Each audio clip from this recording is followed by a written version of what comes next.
can't seem to understand, hindi ko talaga maintindihan bakit nilimit ng PBA yung import. Sa ligang labas niya, walang height limit eh.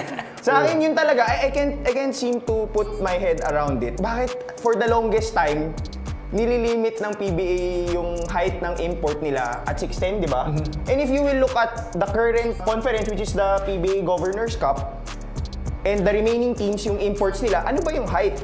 Justin Brownlee is at 6'6" with Ginebra. EJ Anosike is 6'7" with San Miguel. RHJ 6'6" with TNT, tas Aaron Fuller 6'6" with Raynor Shine. So parang, ibig sabihin ba, if you get the height, the tallest player, it guarantees you a championship? So parang sa akin, hindi ko talaga maintindihan tong rule na ginawa ng PBA, di ba? Parang they're trying to innovate. Buti na lang, they already lifted it. Sana, moving forward, they keep it that way. And when it comes to Dwight Howard, just by his name alone, it brings a lot, sobrang excitement as a fan.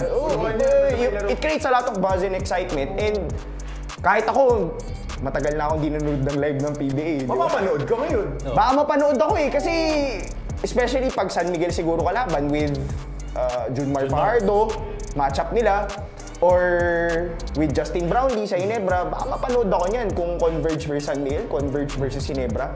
Baka mapanood ako niyan, mapabili ako ng ticket for the longest time. Ang tagal ko nang di nanonood.